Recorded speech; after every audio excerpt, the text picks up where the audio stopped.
नमस्कार दोस्तों, जेबी study point के यूट्यूब चैनल में आपका बहुत बहुत हार्दिक स्वागत और अभिनंदन करता हूं। मैं देव कुमार, पीएचडी इतिहास, एक बार जेआरएफ 4 बार नेट पास। दोस्तों, आज हम पेपर फर्स्ट की एक और शानदार क्लास लेकर आए हैं आपके सामने। बहुत ही शानदार मिक्स सवाल हैं आज, ठीक है। तो एनटीए यूजीसी नेट पेपर 1 का ये दोस्तों महासंग्राम क्लास है, ठीक है। फैकल्टी आपके सामने है, तो आइए शुरू करते हैं। अगर आप हमारे चैनल पर नए हैं और आपने अभी तक हमारा चैनल सब्सक्राइब नहीं किया है तो दोस्तों सब्सक्राइब कर लीजिएगा।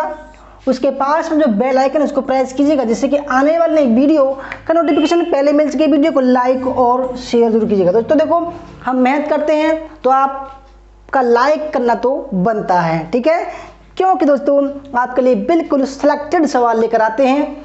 अगर देखो आपको हमारा जेबी स्टडी पॉइंट के द्वारा नेट हिस्ट्री और पेपर 1 का कोर्स ज्वाइन करना है तो जेबी स्टडी पॉइंट के ऐप डाउनलोड कीजिएगा और पेपर 1 की पीडीएफ आप निःशुल्क डाउनलोड कर सकते हैं।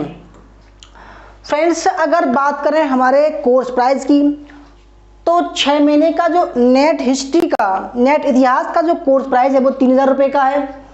1 साल का 4000 रुपये का है और 2 साल का 5000 रुपये का कोर्स है। दोस्तों, हमने ये 3 बुक लॉन्च कर दी हैं। देखो, मैंने ही दोस्तों इनको लॉन्च किया है, ठीक है। भारत इतिहास प्रतिशत 1, प्राचीन भारत का इतिहास इस चैप्टर वाइज है, और ये मध्यकालीन भारत का इतिहास ये भी टॉपिक वाइज है। 3 बुक आपके सामने हैं। अगर किसी को ये बुक चाहिए तो 700 रुपये में आपको तीनों बुक जो है सेंड कर दी जाएंगी, ठीक है, 700 रुपये में। आइए अपने सवालों पर चलते हैं, जो बिल्कुल सिलेक्टेड सवाल हैं, बिल्कुल सिलेक्टेड दोस्तों, कह सकते हैं संभावना 99% है आने की। तो आइए अपने सवालों पर चलते हैं। बहुत ही शानदार लेवल है आज का। पहला सवाल है साइट शब्द का पूर्ण रूप क्या है, ठीक है। फुल नेम जो साइट है उसका फुल नेम क्या है। आपके सामने 4 ऑप्शन है और आपको इस सवाल में 20 सेकंड मिलेंगे, ठीक है। ढंग से देख लीजिएगा, बहुत ही बढ़िया सवाल है। पहला ऑप्शन है सैटेलाइट इंस्ट्रक्शन टेलीविजन एक्सपेरिमेंट। दूसरा सैटेलाइट इंडियन टेलीविजन एक्सपेरिमेंट। दूसरा सैटेलाइट इंस्ट्रक्शनल टीचर एजुकेशन या सैटेलाइट इंटरनेशनल टेलीविजन एक्सपेरिमेंट। दोस्तों साइट, देखो साइट अगर इतिहास की विद्यार्थी हो तो आप सोचोगे भाई साइट का मतलब है कोई स्थल, वो स्थल नहीं है, ठीक है। साइट क्या है? एक सैटेलाइट है, ठीक है। सैटेलाइट का मतलब ऐसा दोस्तों कि एक सैटेलाइट सरकार ने 1975 में लॉन्च किया था, ठीक है, डीआरडीओ और इसरो ने मिलकर। उसका उद्देश्य क्या था कि भारत में कुछ ऐसे राज्य हैं घने जंगलों में, सुदूर दक्षिण में, कि दोस्तों वहां तक जो है शैक्षिक व्यवस्था पहुंचाना बड़ा ही मुश्किल है। तो सरकार ने क्या व्यवस्था की है कि उन क्षेत्रों में जो अति पिछड़े हैं, ठीक है, शैक्षिक दृष्टि से, आर्थिक दृष्टि से, तो वहां पर जो है इंटरनेट के माध्यम से, साइट के माध्यम से, चाहे वो दूरदर्शन हो, चाहे वो यूट्यूब हो, चाहे वो शैक्षणिक जो चैनल हो, उनके माध्यम से आप क्या कर रहे हैं दोस्तों, ऐसे क्षेत्रों में आप शिक्षा को बढ़ावा दे रहे हैं ऑनलाइन के माध्यम से, जहां पर शिक्षा पहुंचाना बड़ी मुश्किल है। तो उस सैटेलाइट का नाम है साइट। तो ये कई बार एग्जाम में आ चुका है, आने की संभावना 100% रहती है। तो दोस्तों आपने देखा कि साइट का मतलब क्या है, तो साइट का मतलब है satellite instructional television experiment. Television के माध्यम से दोस्तों वहां पर शैक्षिक चैनल चलाए जा रहे हैं ताकि वहां के विद्यार्थी भी पढ़ लिख सकें, ठीक है। देखो चित्र देखिए, ये सैटेलाइट है, ठीक है। भारत के सुदूर ऐसे क्षेत्रों में जहाँ पर शैक्षिक व्यवस्था पहुँचाना मुश्किल है, तो वहाँ पर सैटेलाइट के माध्यम से, इंटरनेट के माध्यम से, वहाँ पर जो है टेलीविजन के माध्यम से वहाँ पर शिक्षा व्यवस्था पहुँचाई जा रही है। ठीक है, 1975 में इसको लॉन्च किया था। समझ में आया तो लाइक कीजिएगा, बहुत शानदार सवाल है। दूसरा, फुल फॉर्म ऑफ ICSSR। बहुत बढ़िया दोस्तों, देखो जब आप अपना पीजी कंप्लीट करोगे, उसके बाद में जब आप हायर एजुकेशन की क्लास करोगे, चाहे वो एमफिल हो, चाहे पीएचडी हो, चाहे प्री पीएचडी हो, तो आपको ये मालूम पड़ेगा कि भाई ये संस्था जो है क्या कराती है। ये दोस्तों आपको फेलोशिप देती है। फेलोशिप बड़ी मोटी, 30,000, 40,000, 50,000 पर मंथ 5 साल तक के लिए।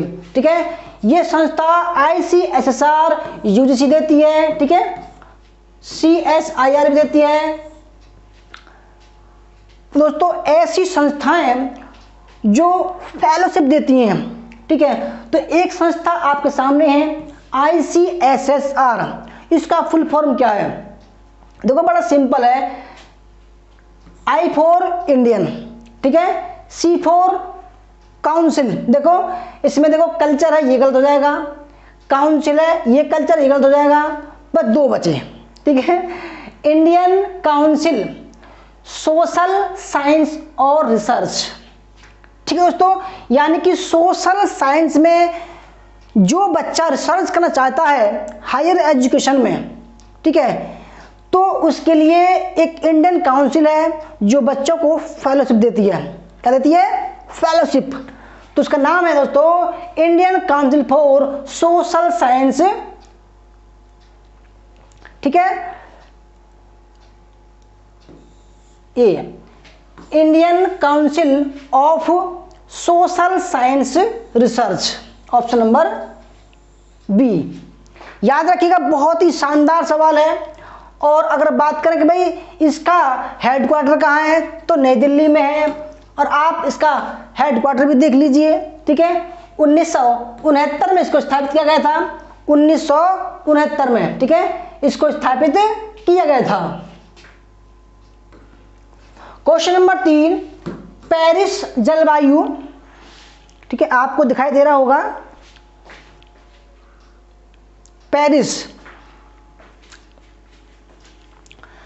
पेरिस जलवायु समझौते के अंतर्गत पूर्व औद्योगिकरण युग की तुलना में इस शताब्दी की वैश्विक तापन टेम्परेचर वृद्धि को कितने डिग्री सेल्सियस से कम रखने का निर्णय लिया गया दोस्तों। यानी कि कह सकते हैं कि भाई जो क्लाइमेट चेंज है, जो जलवायु परिवर्तन हो रहा है, जो ग्लोबल वार्मिंग हो रही है, पृथ्वी की गर्मी बढ़ रही है, ग्लेशियर पिघल रहे हैं, ठीक है, और अमौसम बारिश हो रही है, ठीक है, सूखा पड़ रहा है, भूस्खलन हो रहा है दोस्तों, ये क्या है? ये जलवायु परिवर्तन है।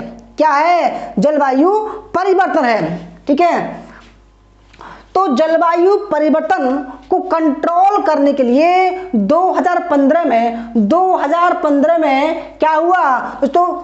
फ्रांस की राजधानी पेरिस में एक सम्मेलन हुआ, उसका नाम रखा गया पेरिस जलवायु समझौता। ठीक है, यह सम्मेलन, तो इसमें एक निर्णय लिया गया कि भाई हमको क्या करना है, सभी देश जो इसमें शामिल हुए उनको ये करना है कि भाई इस शताब्दी तक, यानी कि 2030 तक जो है एक जो टेम्परेचर है पृथ्वी का टेम्परेचर, उसको लिमिटेड करना है। अगर उससे ऊपर गया तो दोस्तों क्या होगा? ग्लेशियर पिघलेगा, जो तटीय प्रदेश हैं, जो समुद्र तट के पास हैं, वो डूब जाएंगे, क्योंकि जो ग्लेशियर है, बर्फ के मोटे मोटे ग्लेशियर हैं, वो बर्फ से ठोस अवस्था में बने हुए हैं। अगर टेम्परेचर बढ़ता है तो वो पिघल जाएगा। ठीक है दोस्तों, आंधी तूफान आने लगेंगे, टेम्परेचर कहीं भी सूखा हो जाएगा, कहीं भी ऑटोमेटिक आग लग जाएगी। तो क्या किया उन्होंने सबने मिलकर, एक पेरिस में दोस्तों एक जो है कोप 21 या कोप P11 नाम दिया गया उसको। ठीक है, तो एक सम्मेलन हुआ, उसमें निर्णय लिया गया कि भाई अगर हम पृथ्वी के टेम्परेचर को 2 डिग्री तक रखें तो हमारे पर्यावरण को, पृथ्वी को कोई नुकसान नहीं होगा। ठीक है, क्योंकि दोस्तों लगता है मेरे ख्याल से 3.5 पहुंच गया है, 3.5 पहुंच गया है, से ऊपर पहुंच रहा, तो ये हाई है। इसलिए आप देखते होंगे बेमौसम बरसात हो रही है, कहीं आंधी आ रहा है, तूफान आ रहे हैं, ठीक है, सुनामी आ रही है, सूखा पड़ रहा है, तो ये टेम्परेचर बढ़ रहा है, ग्लोबल वार्मिंग बढ़ रही है, इसी के ही कारण है।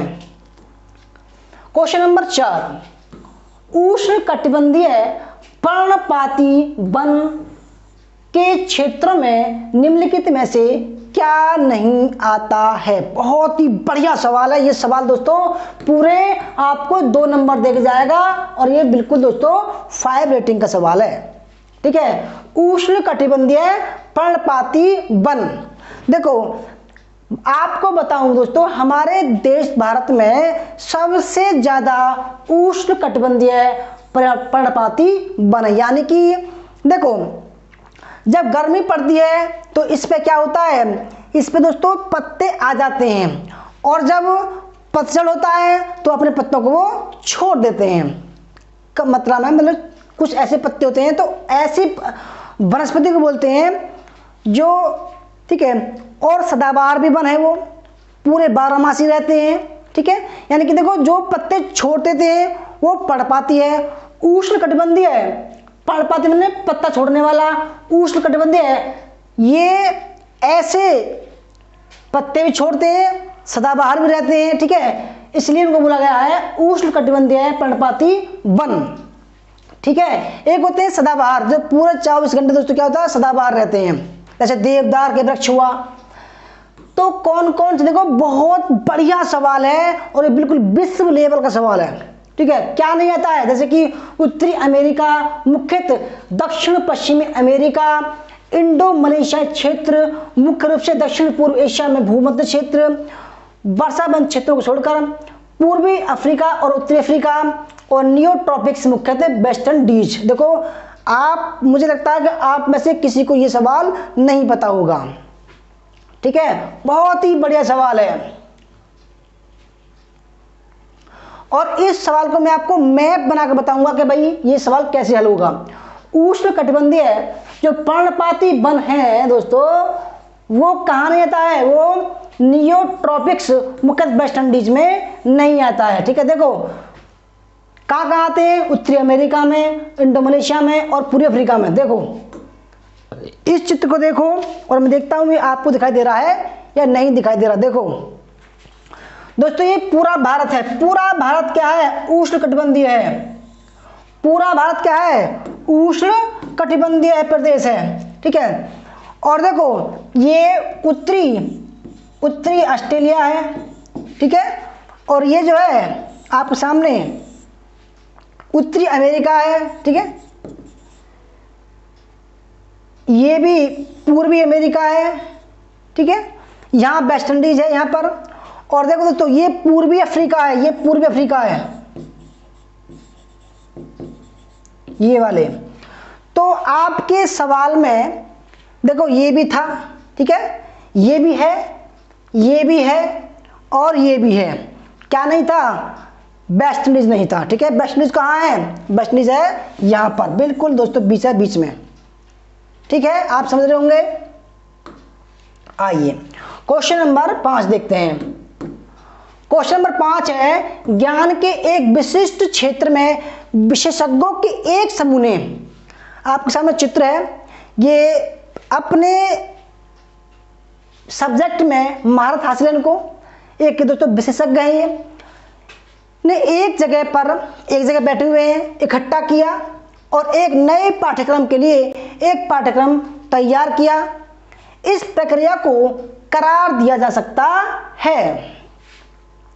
भाई एक टॉपिक है कि भाई हम पाठ्यक्रम को बना रहे हैं, फ्रेमवर्क बना रहे हैं, तो ये जो कुछ होगा, यानी कि एक जगह इकट्ठा किए सभी विद्वानों को और उस पर सभी लोगों की राय पूछी जाएगी, और जो भी कुछ लोग आएंगे वो मंच पर बोलेंगे कि भाई उसको ऐसा करना चाहिए, उसको ऐसा करना चाहिए। देखो तो उसको क्या बोलेंगे, देखो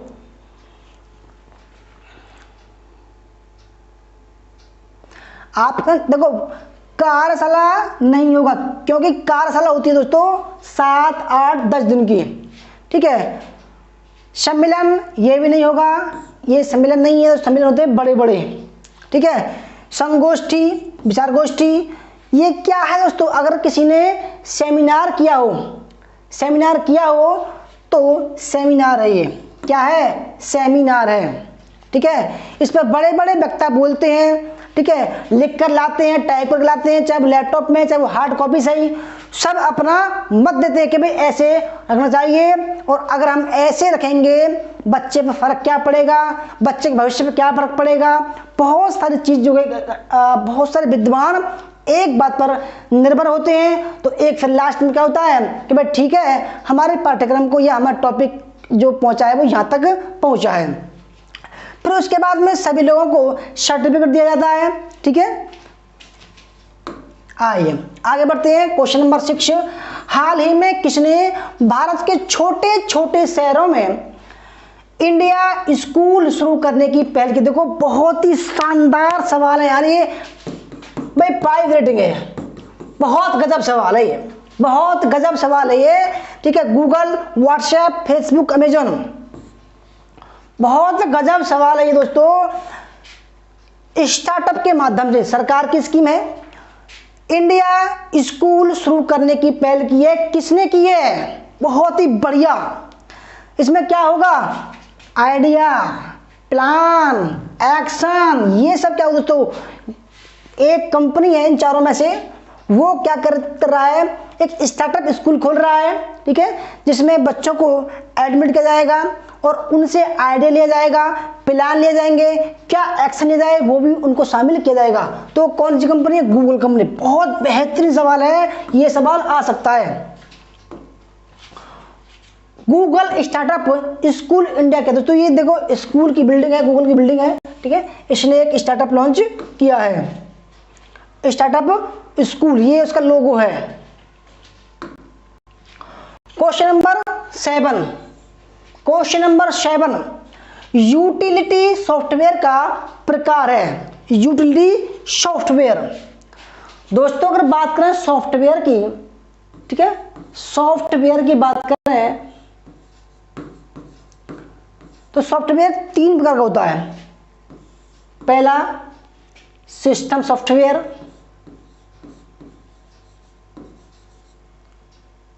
ठीक है, एप्लीकेशन सॉफ्टवेयर, और तीसरा है आपका यूटिलिटी सॉफ्टवेयर।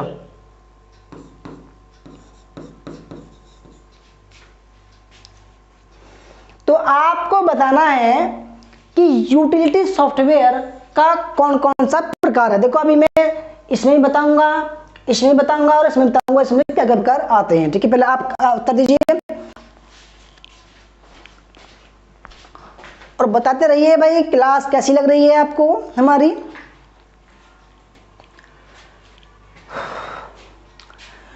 देखो सॉफ्टवेयर 3 प्रकार के होते हैं, कहीं के 2 ही मिलेंगे आपको, सिस्टम सॉफ्टवेयर, यूटिलिटी सॉफ्टवेयर और एप्लीकेशन सॉफ्टवेयर, ठीक है, ये 3 सॉफ्टवेयर मिलेंगे। तो देखो तो यूटिलिटी सॉफ्टवेयर है दोस्तों, उसमें डिस्क क्लीनर भी आता है, ठीक है, डिस्क डिफ्रैगमेंटर भी आता है, ठीक है, डिस्क चेकर भी आता है, वायरस स्कैनर भी आता है, सिस्टम प्रोफाइलर भी आता है और एंटीवायरस भी आता है, ठीक है। तो यूटिलिटी सॉफ्टवेयर में क्या आएगा दोस्तों? ऑप्शन नंबर सी, सभी आएंगे। देखो अब आते हैं कि भाई जो ये आपको दिखाई दे रहा है, नहीं दिखाई दे रहा है, चेक कर लूं।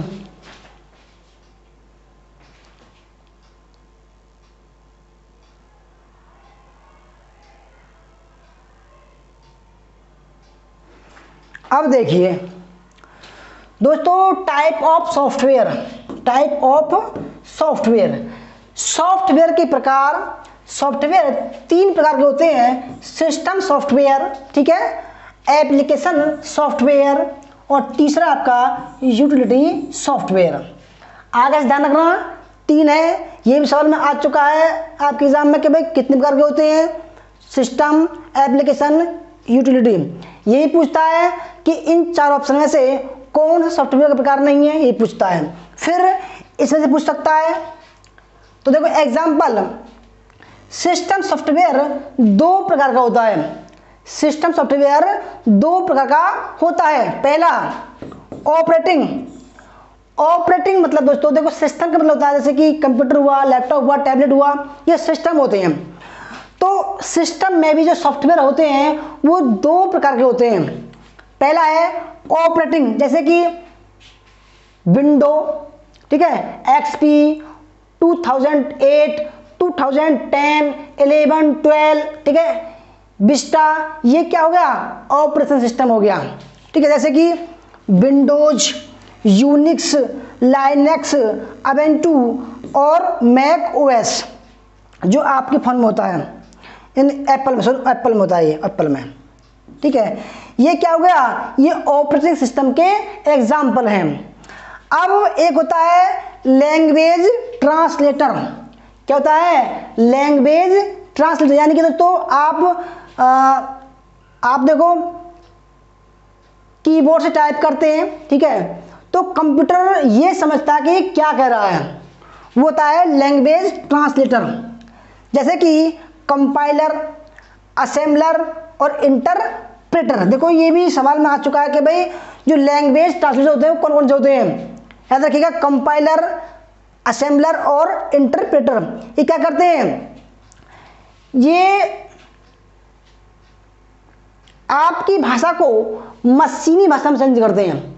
आप जो सोचते हो वो कीवर्ड प्रेस करते हो, परंतु दोस्तों ये जो होते हैं ये आपकी भाषा को मशीनी भाषा में चेंज करते हैं ताकि कंप्यूटर समझ सके। ठीक है, दूसरा टाइप है एप्लीकेशन सॉफ्टवेयर। इसमें क्या होता है, जैसे कि वर्ड प्रोसेसर आ गया, स्प्रेडशीट हो गया, डाटाबेस हो गया, अकाउंट, ये सब क्या है, सॉफ्टवेयर है दोस्तों। ठीक है, एप्लीकेशन। अब एक होता है यूटिलिटी सॉफ्टवेयर। ठीक है, जैसे कि एंटीवायरस हो गया, बैकअप प्रोग्राम हो गया, फाइल मैनेजर हो गया। ठीक है, इसके बाद में disk cleaner, disk checker, virus scanner, system profiler, antivirus और डिस्क डिफ्रैगमेंटर। ठीक है, अब ये मत कहना कि भाई सर आपने ये नहीं बताया। देखो एक सवाल आपका 100% बिल्कुल ठीक होगा। ठीक है, 100% ठीक होगा आपका सवाल। आइए आगे बढ़ते हैं।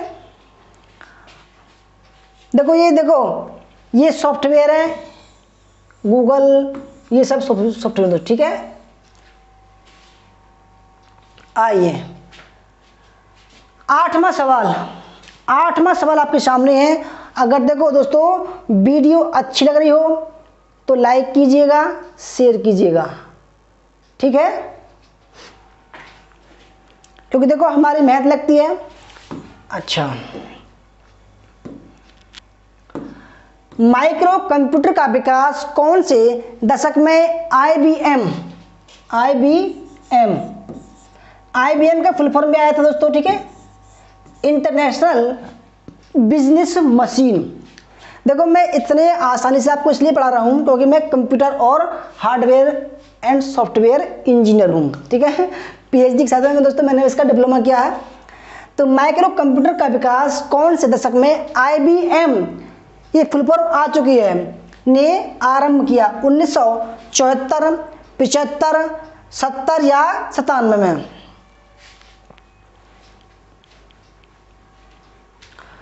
देखो अगर दोस्तों बात करें टाइप ऑफ कंप्यूटर की तो याद रखना ये भी सवाल आता है। तो माइक्रो कंप्यूटर, ये इसी कंप्यूटर की बात पूछ रहा है। ठीक है, फिर उसके बाद में आया मिनी कंप्यूटर। एक होता है मिनी कंप्यूटर, एक होता है पर्सनल कंप्यूटर। ठीक है, एक होता है लैपटॉप, एक होता है सुपर कंप्यूटर, एक होता है टैबलेट।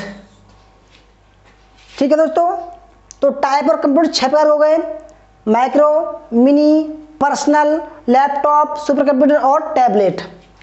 तो ये कह रहा है जो माइक्रो कंप्यूटर है, ये वाला कंप्यूटर जो है ये आईबीएम कंपनी ने कब आरंभ किया, 1970 में किया, option number C. Question number 9, इसका उपयोग इंजीनियरिंग, भवन निर्माण आदि क्षेत्रों में सिमुलेशन परिस्थितियां उत्पन्न करने में होता है। पहला है mini computer, work station, super computer या सिस्टम सॉफ्टवेयर।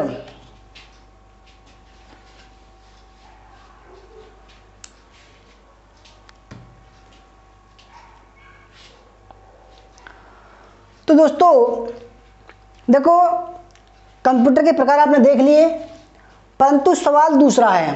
सवाल है इसका प्रयोग जो है इंजीनियरिंग भवन निर्माण क्षेत्र में किया जाता है और सिमुलेशन परिस्थितियां उत्पन्न करने में होता है। राइट आंसर आपका वर्क स्टेशन। तो वर्क स्टेशन, ठीक है, वर्क स्टेशन। देखो अगर बात करें भाई टाइप ऑफ कंप्यूटर की और विस्तृत करते हैं इसको, तो एनालॉग, ठीक है, हाइब्रिड और डिजिटल, ये तीन प्रकार है, तीन पीढ़ी हैं आपकी, ठीक है, एनालॉग, हाइब्रिड और डिजिटल। एनालॉग में मेजर करते हैं प्रेशर, टेम्परेचर, वॉल्यूम, ठीक है, और जो हाइब्रिड कंप्यूटर होते हैं उसमें combination of analog and digital computer, यानी कि इसका और इसका कॉम्बिनेशन होता है। अगर बात करें डिजिटल कंप्यूटर की, तो इसमें ऑपरेटेड बाय बाइनरी नंबर, 0 और 1 नंबर होते हैं केवल इसमें। जैसे कि इसके प्रकार हैं सुपर कंप्यूटर, ठीक है, main frame computer, mini computer और माइक्रो कंप्यूटर। मिनी कंप्यूटर में work station, game PC, high configuration laptop PC. देखो मैंने आपको बताया पिछले सवाल में, देखो इसलिए लाया हूँ मैं इसको, कि जो वर्क स्टेशन है, ठीक है, तो वर्क स्टेशन जो है वो मिनी कंप्यूटर के अंतर्गत में आता है, ठीक है, मिनी कंप्यूटर के अंदर। आइए क्वेश्चन नंबर 10, निम्न में से किसके मापन में, ठीक है, निम्न में से किसके मापन में कार्बन डाइऑक्साइड, मीट्रिक इलेक्टेंट, CO और 6 प्राथमिक हरित गैसों को मीट्रिक टन में मापा जाता है? Carbon tax, carbon credit, carbon पृथक्करण या कार्बन ऑफसेट।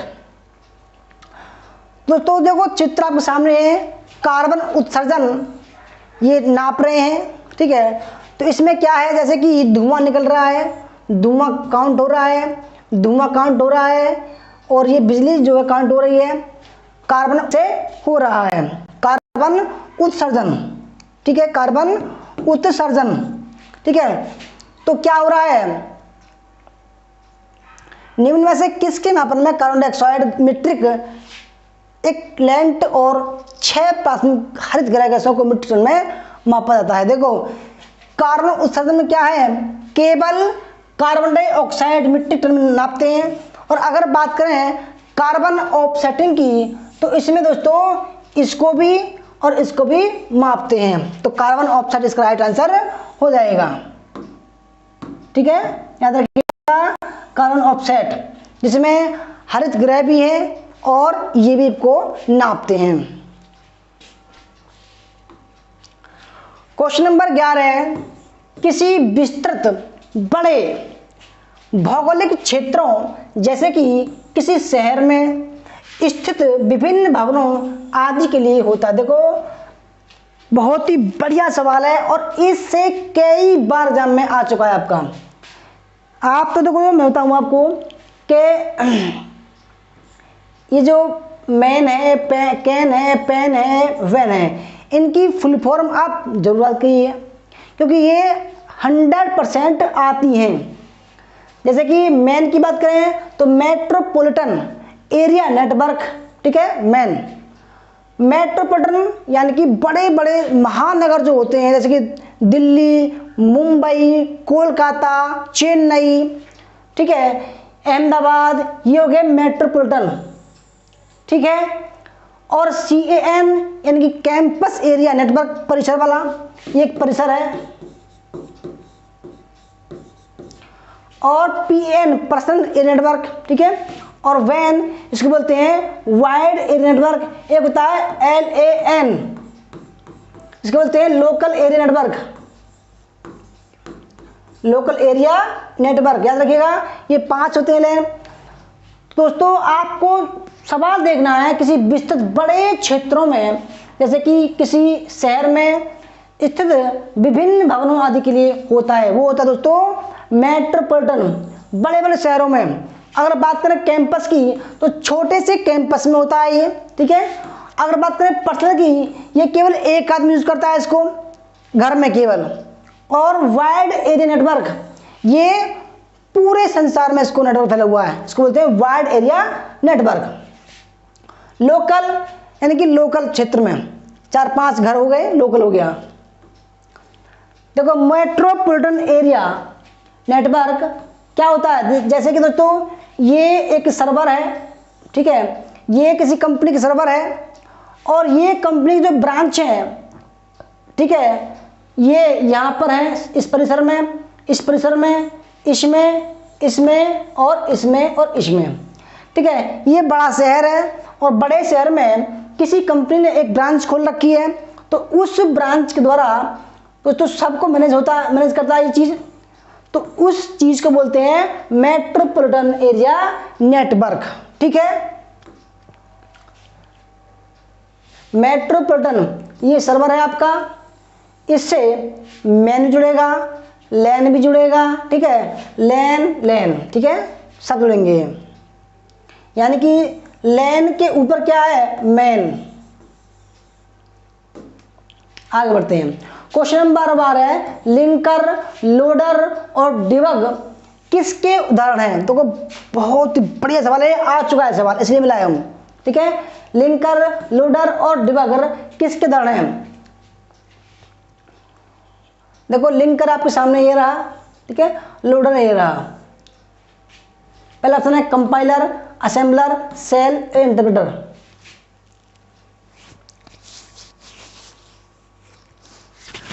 तो फ्रेंड देखो ये क्या है, जब किसी भाषा को ट्रांसलेट करते हैं, किसी भी भाषा को ट्रांसलेट करते हैं तो लिंकर लोडर उसमें एक महत्वपूर्ण भूमिका निभाता है। तो 12 में सवाल का जो राइट आंसर दोस्तों वो है option number B, assembler. Linker और जो लोडर है वो असेंबलर के अंदर आते हैं, ठीक है। कंपाइलर क्या होता है, ये हाई लेवल लैंग्वेज में लिखे गए प्रोग्राम को एक ही बार में कंपाइल करके ऑब्जेक्ट प्रोग्राम में चेंज कर देता है, यानी कि जो कंपाइलर है वो एक साथ ही कर देता है, ठीक है। कंपाइलर में एरर को ढूंढना काफी कठिन होता है। कंपाइलर यूज सी प्लस में किया जाता है। कंपाइलर मेमोरी में ज़्यादा स्पेस घेरता है। इंटरप्रेटर यह प्रोग्राम को लाइन बाय लाइन ट्रांसलेट करता है, वह एग्जीक्यूट करता है। इंटरप्रेटर में एरर को ढूंढना काफ़ी आसान होता है। Interpreter use Ruby, Python, Perl, PHP, Lisp में किया जाता है। इंटरप्रेटर मेमोरी में कम स्पेस घेरता है क्योंकि यह कोई ऑब्जेक्ट फाइल नहीं बनाता है, ठीक है। यानी कोई कार्य कर रहा है दोस्तों, ये उसकी कॉपी नहीं बना रहा है, जबकि ये कॉपी बनाता है। असेंबलर एक प्रोग्राम या ट्रांसलेटर है जो असेंबली लैंग्वेज में लिखे गए प्रोग्राम को मशीन लैंग्वेज में चेंज करता है। असेंबली लैंग्वेज को दोस्तों क्या करता है असेंबलर, मशीन लैंग्वेज में चेंज करता है। ये आ चुका है एग्जाम में। क्या असेंबलर का कार्य क्या है, असेंबलर का कार्य है कि असेंबली लैंग्वेज को मशीन लैंग्वेज में के लिए ट्रांसलेट करना। एरर को ठीक करने में परेशानियों का सामना करना पड़ता है। असेंबलर का यूज असेंबली लैंग्वेज में किया जाता है, इसमें कम मेमोरी स्पेस की जरूरत पड़ती है क्योंकि दोस्तों ये केवल ट्रांसलेट कर रहा है। तो आपने देखा कि ये इसके दोस्तों नोट्स आप जरूर बना लीजिएगा, और अगर किसी को PDF चाहिए तो JB स्टडी पॉइंट के ऐप डाउनलोड कीजिएगा, तुरंत आपको PDF डाउनलोड हो जाएगी।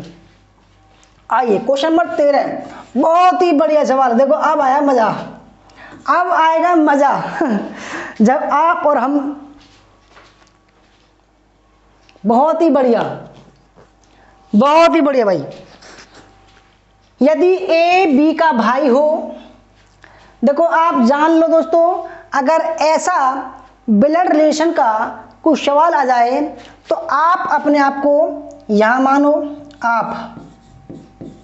आप बहन, कोई भी भाई, ठीक है, वो एक पीढ़ी में आएंगे, ठीक है। पापा मम्मी दूसरी पीढ़ी में, पापा मम्मी चाचा ताऊ बुआ फूफा, ये एक दूसरी पीढ़ी में है, एक पीढ़ी दूसरी पीढ़ी, और तीसरी पीढ़ी है उसमें दादा दादी नानी नाना, ठीक है, इसमें मामा भी आएगा। अब देखो दोस्तों, आप यहाँ अब सवाल करो आप, यदि ए बी का भाई है, ए बी का भाई हो तो भाई बहन एक पीढ़ी में आ गए, इसको मिटा दूं मैं, ठीक है, क्योंकि हम सवाल आपको सॉल्व करेंगे। देखो दोस्तों, ए बी का भाई हो, अगर बहन आए तो इस तरीके से करना, भाई है तो इस तरीके से करना, ठीक है। ए बी का भाई हो, ए जो है बी का भाई, यानी कि ए भाई है बी का,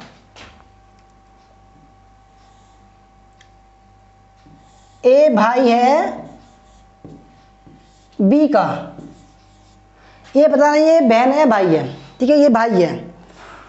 सी ए की मौसी हो, सी जो है ए की मौसी है, मौसी,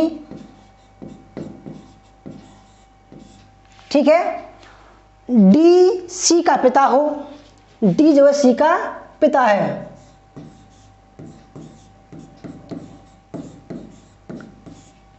क्योंकि दोस्तों मौसी का पिता उससे ऊपर वाली पीढ़ी में आएगा, है ना। और बी जो है डी की नातिन हो, यानी कि जो बी है वो डी की क्या नातिन है, नातिन, नातिन मतलब बेटी की बेटी, बेटी की बेटी, यानी कि ये क्या हुआ, ये इसकी बेटी हुई, नातिन मतलब लड़की, तो गोला कर दो दोस्तों, है ना, समझ रहे हैं आप। तो बी का एफ से क्या रिश्ता होगा, एफ तो है नहीं यहाँ पे, जो ए का पुत्र है, ए का पुत्र एफ, अब बता दोस्तों, ये पुत्र हो गया। सवाल देखो, ये कह रहा है तो बी का एफ से क्या रिश्ता होगा जो ए का पुत्र है। तो दोस्तों देखो, ये दोनों भाई बहन हैं, ठीक है, ये भाई है ये बहन है। अब जो भाई का लड़का होगा, जो भाई का लड़का होगा, ये बहन है, ये इसका भाई है, जब भाई का लड़का होगा तो क्या लगेगा, भतीजा लगेगा, और ये कौन लगे, इसकी बुआ लगी। तो दोस्तों क्या करेंगे आप, बी का एफ से क्या रिश्ता है, जो पहला है वो बताएंगे हम। तो बी क्या हुआ, बुआ हुई, ऑप्शन नंबर फर्स्ट। कोई डाउट हो तो पूछ सकते हो, स्ट्रक्चर आपके सामने है, स्ट्रक्चर आपके दोस्तों पीडीएफ में जो का त्यों मिलेगा। आइए क्वेश्चन नंबर 14 है, एक आदमी ने अपनी बेटी का विवाह अपनी मामी के बेटे से कर दिया, ठीक है। दामाद पहले उस आदमी को क्या कहकर पुकारता था। अगर दोस्तों एक आदमी की बात आए तो उस कंडीशन में आप अपने आप को लगाओ, यानी कि मैंने, एक आदमी ने, आदमी है ये, ठीक है, अपनी बेटी का विवाह, बेटी नीचे आएगी, ठीक है, बेटी का विवाह किससे कर दिया, एक आदमी अपनी बेटी का विवाह अपनी मामी मतलब अपनी एक पीढ़ी से ऊपर, यानी कि पापा मामी मामा, तो एक पीढ़ी से ऊपर कर दिया। तो यहाँ पर क्या है, कौन आते हैं, पापा आते हैं, मम्मी आती है, मामा आते हैं, मामी आती है, ठीक है, चाचा आते हैं और चाची आते हैं। तो हमको क्या करना है, हम करना है मामा का बेटा। तो मामा हुआ, ठीक है, मामा।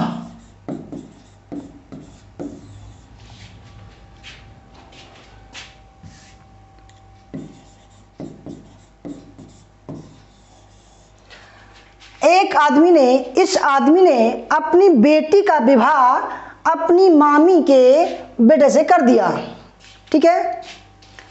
तो इसका एक बेटा हुआ,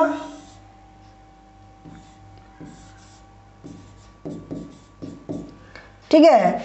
तो वह आदमी, इसका शादी कर दी, दोनों की शादी, ठीक है। तो वह आदमी, दामाद पहले उस आदमी को क्या कहकर पुकारता था, यानी कि जो बेटा है दोस्तों, ये इस आदमी को क्या कहकर पुकारता था। जैसा कि मैं हूं, मैंने अपनी बेटी का विवाह जो है किससे कर दिया, अपने सगे मामा के लड़के से कर दिया, ठीक है। तो मामा का लड़का क्या बोलेगा मुझे, मामा का लड़का दोस्तों, मामा का लड़का बोलेगा मुझे फूफा का बेटा, यानी कि फुफेरा भाई। याद आया कुछ? देखो, मामा का बेटा है ना, तो हमारे मामा का, सगे मामा का लड़का का हुआ। और जो ये है, ये पापा हुआ इसका, पापा की जो बहन है, पापा की जो बहन है और उस आदमी की शादी होती है, ठीक है।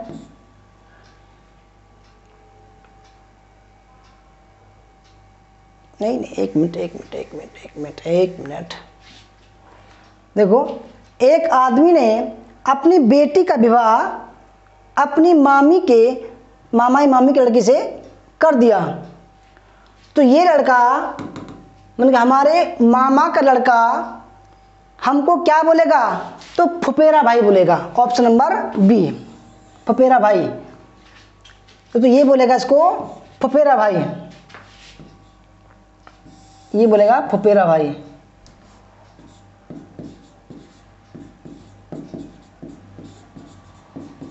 ठीक है। Option number B. Question number 15 है, यदि बीते कल से, देखो 7 दिन होते हैं, बीते कल से 4 दिन पहले, 7 दिन लगाओ आप, 1 2 3 4 5 6 7, संडे, यहां हो गया सैटरडे, ठीक है। यदि बीते कल से, तो अभी दिन मत लिखो, ठीक है, क्योंकि अभी दिन नहीं पूछ रहा है। यदि बीते कल से, यानी कि आप यहां लगाओ, आप कहीं भी लगा लो, आप कहीं भी लगा लो आप, ठीक है। यदि बीते कल से, चाहे यहां लगा लो आप, ठीक है। आज है, कल बीता वो कल है, यानी कि यहां से।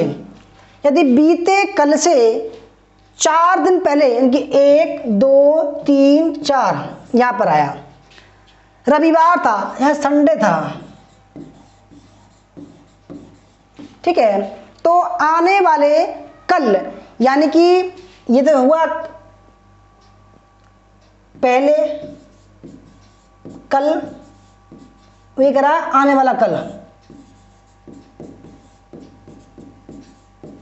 ठीक है।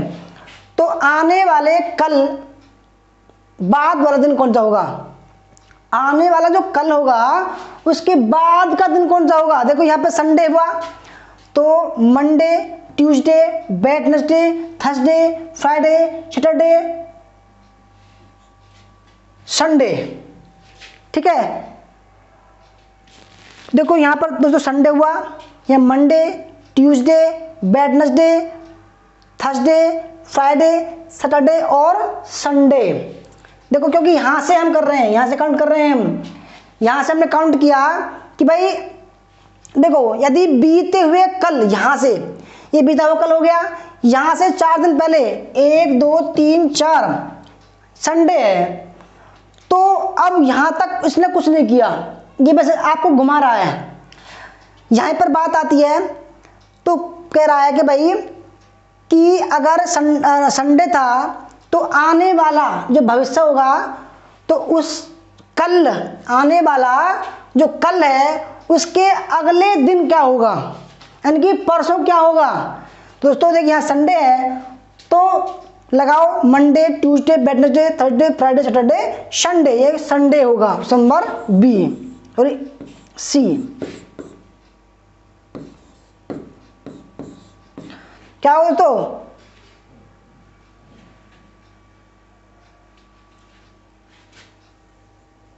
इसमें सी होगा, ठीक है, सी।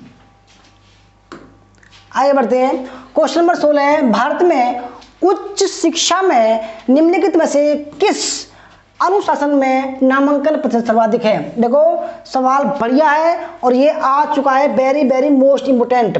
कह रहा है कि भाई उच्च शिक्षा में, हायर एजुकेशन में किस अनुशासन में, किस क्षेत्र में जो इनरोल होने वाली जो बच्चों की संख्या है वो सर्वाधिक है। वाणिज्य में, आईटी इंजीनियर में, कला में या विज्ञान में। सवाल आ चुका, बहुत बढ़िया सवाल है दोस्तों, ये बहुत बढ़िया।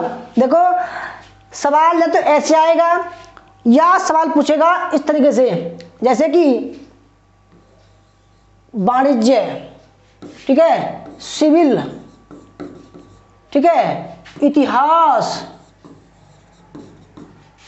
भूगोल, अर्थशास्त्र, सामाजिक विज्ञान, ऐसे पूछेगा, या विज्ञान।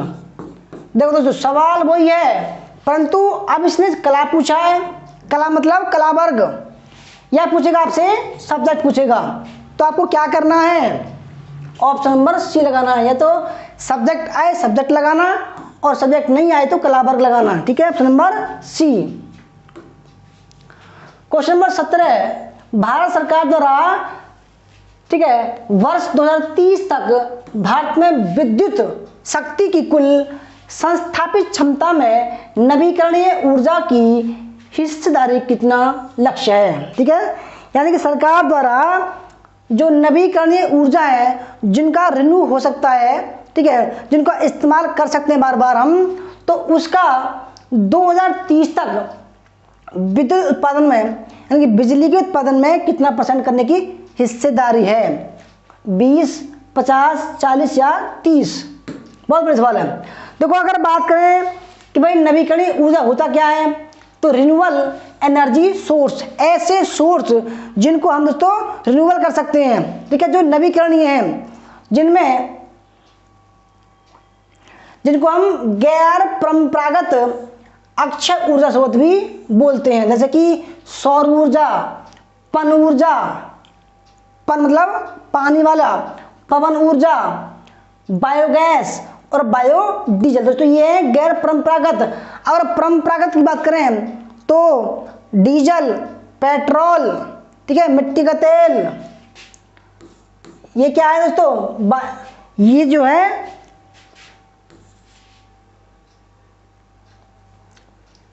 परंपरागत होते हैं। और गैर परंपरागत, देखो दो सवाल हैं, नवीकरणीय और गैर परंपरागत तथा अक्षय ऊर्जा स्रोत, ठीक है, जिनका क्षय नहीं हो, जैसे कि दोस्तों आप ये देखो, पेट्रोल से बिजली बनाओ आप, कोयले से बिजली बनाओ आप, कोयला एक बार जलने के बाद में दोबारा उसको काम नहीं कर सकते आप, जबकि सौर ऊर्जा लगातार दोस्तों सूरज देता रहता है, ठीक है, लगातार आप इसके माध्यम से उसको लगातार दोस्तों कर सकते हो, उसको हम बदल सकते हो, ठीक है, इन्वर्टर में, बीटर में, सब में बदल सकते हो आप, ठीक है। तो राइट आंसर इसका 40%, ऑप्शन नंबर सी, ठीक है। क्वेश्चन नंबर 18 है, 9 दिन पहले मोहिनी, कोई लड़की है मोहिनी, सिनेमा देखने गई, ब्रह्मास्त्र देखने गई, पद्मावत देखने गई, ठीक है, गजनी देखने गई, गदर देखने गई, कुछ भी देखने गई, एक्सपाइजेड, वह केवल बृहस्पतिवार को ही जाती है। आज सप्ताह का कौन सा दिन है? बड़ा टेढ़ा सवाल है दोस्तों, आप कहोगे कैसा सवाल है, ये देखो सवाल ऐसे आ रहे हैं आजकल। यानी कि देखो मैंने दोस्तों बताया आपको सप्ताह के 7 दिन होते हैं, 1 2 3 4 5 6 7 है, 4 दिन, ठीक है। तो संडे, मंडे, ट्यूसडे, वेडनेसडे, यानी कि बृहस्पतिवार को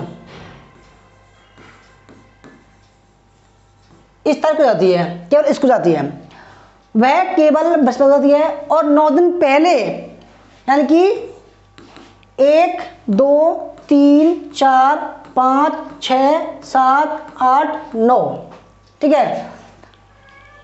तो बृहस्पतिवार, बुधवार, मंगल, ठीक है, सोमवार, रविवार, शनिवार, शुक्रवार, बृहस्पतिवार और बुधवार, मंगलवार, ऐसे बन रहा है दोस्तों। अब सवाल को देखो एक बार, ठीक है।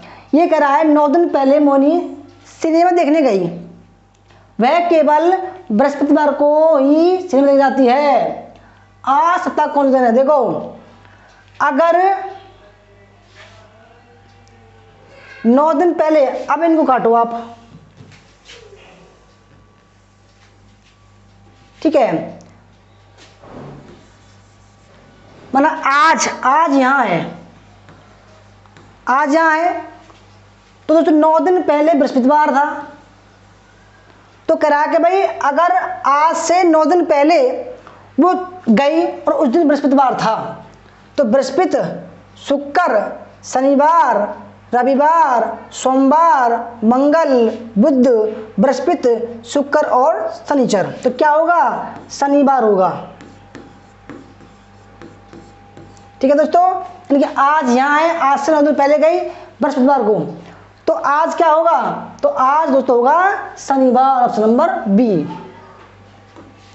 क्वेश्चन नंबर 19, भारत में क्योटो प्रोटोकॉल का अनुमोदन कब किया गया?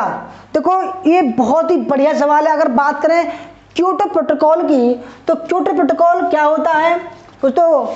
क्योटो मतलब जापान का एक शहर है क्योटो। तो 1997 में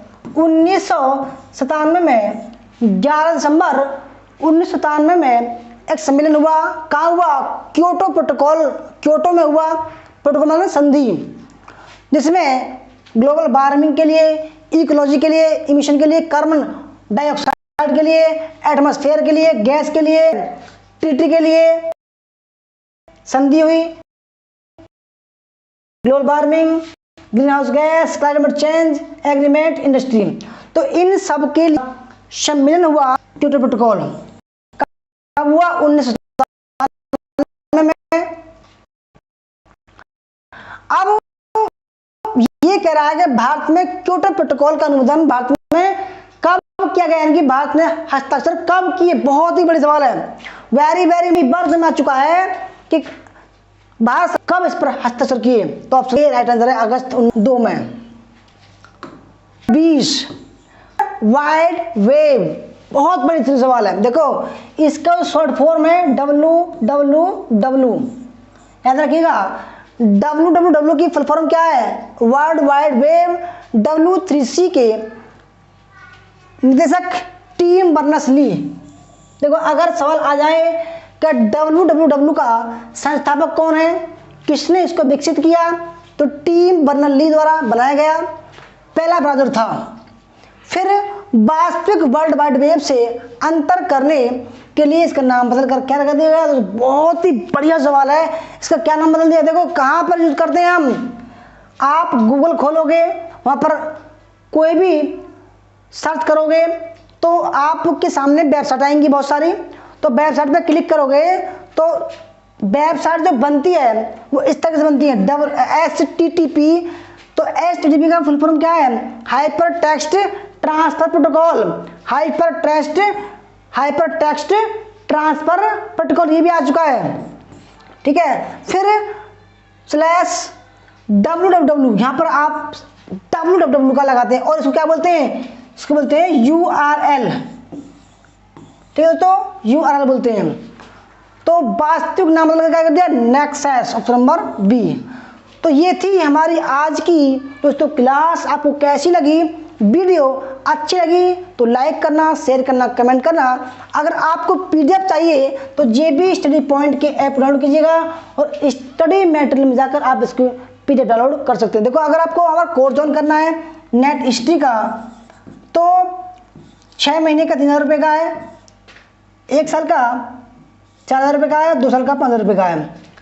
हमारा नंबर है 8218345167 संपर्क कर सकते। धन्यवाद। जय हिंद, जय भारत, वंदे मातरम।